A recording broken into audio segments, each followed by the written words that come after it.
Flavor of what's happening now in terms of things affecting hunting and conservation in Europe, and try to explain to you a little bit about what the big issues are this year. And I'll talk to you about some initiatives that we're doing. This is generally useful based on our events in previous years for the industry to get a feel for what are the trends and what's happening, especially with what's happening in terms of new legislation. As Torbjörn said, we are this bridge between national hunting associations that represent the 7 million hunters and decision making in Brussels and at the international level. We have been around since 1979, so we're 45 years in Brussels.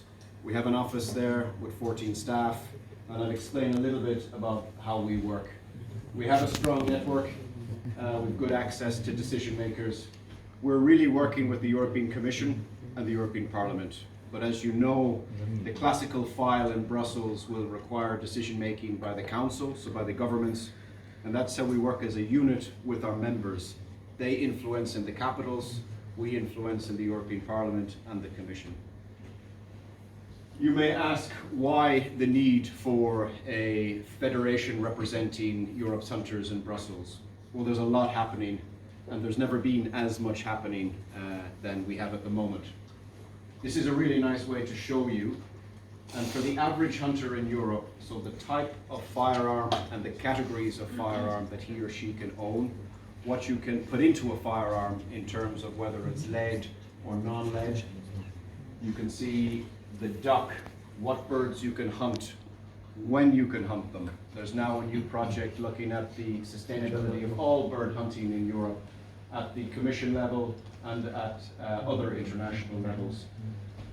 The dog, we have a lot of animal health legislation that's affecting whether it's dogs, falcons, horses for hunting with hounds, etc. We don't have a picture of a wild boar, but we have a whole raft of legislation affecting African swine fever and wild boar. You don't have a large carnivore here, but the entire framework to manage large carnivores is decided based on EU law. In the wider background, there's a whole raft of other directives that deal with water, birds, habitats, and we have new legislation coming, which I'll touch on. So this is a nice picture to show you how the average hunter in Europe is being impacted by decision making at that European level. Is everything going smoothly? No. And I'll explain why we have launched a very large campaign, but some examples of some of the problems we're facing. So even where we have really nice systems that work with large carnivores and people, we use this example of the lynx in Latvia. Really good system, population increasing very well, the harvest by hunters staying the same, but from the Commission's perspective, too much flexibility. They've opened a legal infringement against Latvia. That's an example of really good practice, and the Commission even called this best practice, but things have changed. In many cases, the system of managing large carnivores is breaking, and that's really because of how EU law is being interpreted, in many cases by NGOs, but also by the Court of Justice, and in particular by the European Commission. So there's increased pressure on management systems in Finland, for example, but also in Sweden. We have been working to apply as much pressure as possible on the European Commission. There's a really nice resolution passed before Christmas that really calls on the Commission, you need to try to change the level of protection, because strict protection is really not working well. There's increased conflict, increased court cases, and a really poor level of coexistence between people and large carnivores. We can coexist very well when systems work. Also in December, we have a new file on the future of Europe's rural areas. We work closely with MEPs, and there's some really nice text acknowledging the importance of game management in terms of its economic, ecological, social benefits. And there's also some really nice text here also calling on the Commission to try to have this procedure to deal with the level of protection because the system really is breaking otherwise. All lead and all ammunition will be banned by Brussels very soon.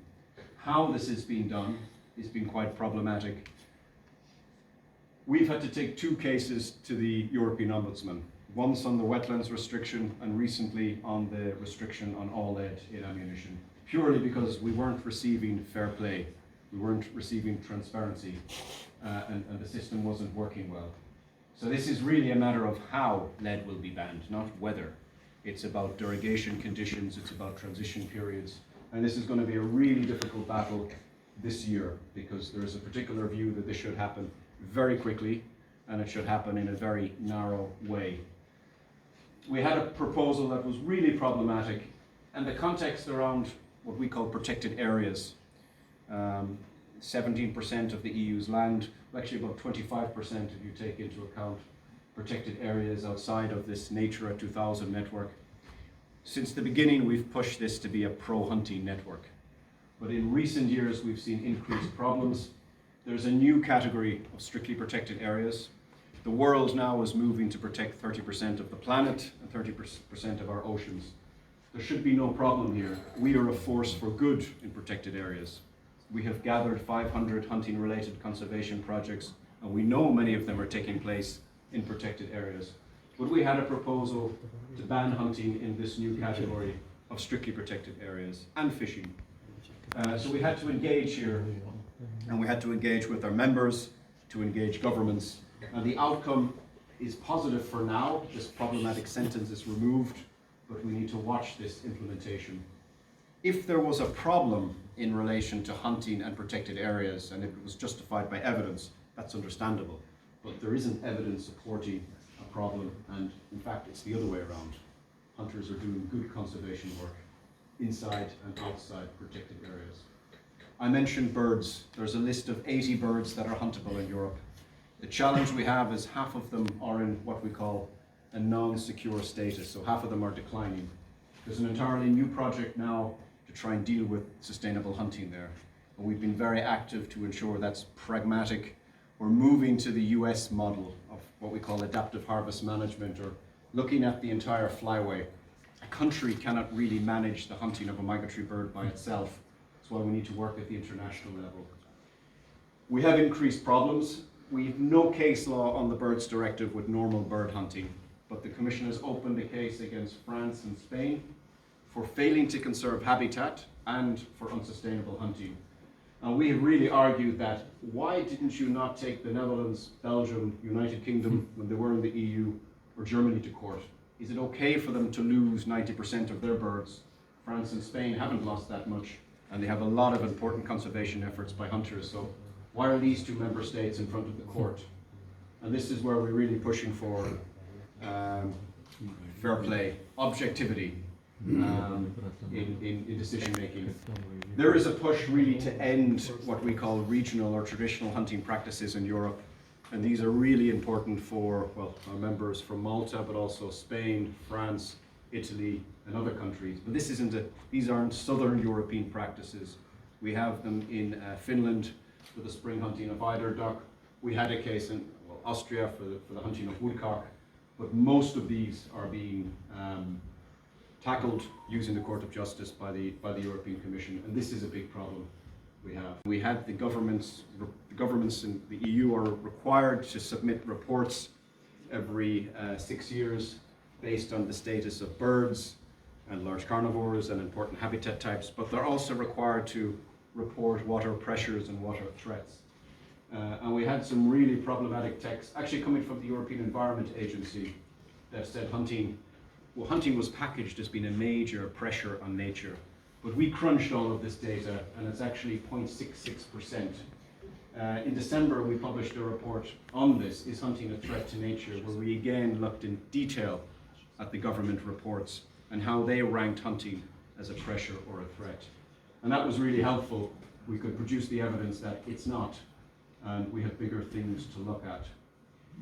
It's in the context of these problems that we launched the European Hunters Campaign. And last June, when we had this fair, it was a really important time to launch. We had just opened it end of May. We had 25,000 signatures at the time, and now we have just under 210,000 signatures. So this is really good. This is one of the largest campaigns in Brussels in the environment sector. And this is really calling for, we want to be seen as part of the solution. Work with us. That's what this campaign is about. And it's delivering. we have seen responses from the Commission now where they use the term fair play. So this is our way to show that this is another tool we have to send a message. It's also very experimental. It's the first time we've launched a European-wide campaign, and it's super interesting at the same time to see how the responses have been. Some countries are doing extremely well, and some countries will do a little bit more over the next couple of months. There's a role to play for industry here, and I know my colleague Jenny was meeting some of you today. We have some business cards here with a little QR code, what we call an industry toolkit. So there's lots of scope to promote this, and this is really about a strong future for hunting and conservation in Europe. In terms of what's happening now, and this was the title of this event, there's a lot happening. Everything in terms of nature and environment policy is really interesting. We have a new nature restoration regulation. This is in many ways a good thing, and this is something we're pushing. We've been pushing more of a focus on habitat rather than species protection for years. We have new work on protected areas. We need to make sure hunters and hunting is on the right side of this. Firearms, we have a revision of the firearms regulation right now. This is the movement of firearms between third countries and the EU.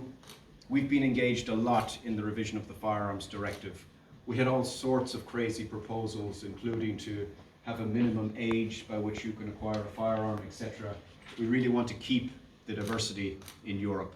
You can own a firearm in many countries at, well, 14, 16, etc. And that's really important to keep. Lead, all lead will be banned. We have a restriction on lead shot over wetlands that comes into force in 2 weeks. This is not what you call a really nice piece of EU law. In fact, it's really difficult to understand what is a wetland and what is not. This just got by the European Parliament by 52%, which is remarkable because we've been supporting a phase out of lead shot over wetlands for 20 years, but it was such a problematic piece of text that almost collapsed. Land use is key. We have a new farming policy. We've been really active here. We've gained some flexibility. You can have more habitat on Europe's farmland now without farmers being penalised than ever before. This is thanks to our good work on this file. And there's a lot of really interesting things happening that are also frustrating other sectors. There isn't a clear competence on forests and forestry, but this is really happening now. Wild boar, there isn't a competence from Brussels to manage wild boar, but that's happening in the context of African swine fever. And this is important that we're proactive on this. There's more of a push now for member states to report back, how are you managing your wild boar populations? And it really is a drastic reduction of populations in terms of what the Commission wants. Birds Directive, we have a new project now looking at half of Europe's birds.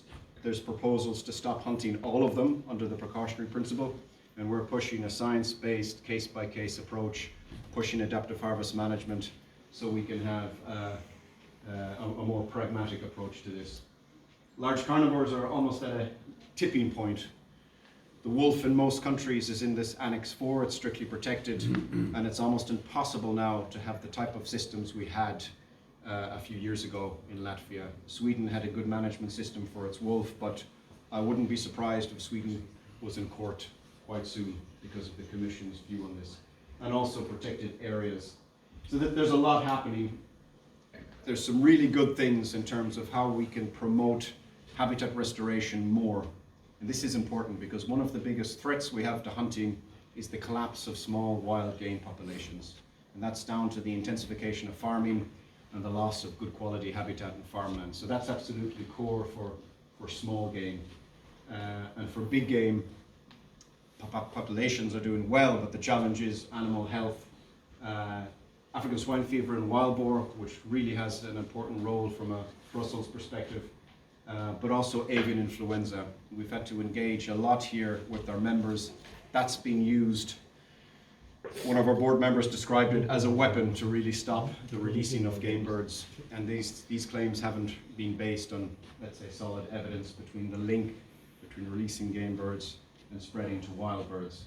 So we've been helping our members on a lot of these issues.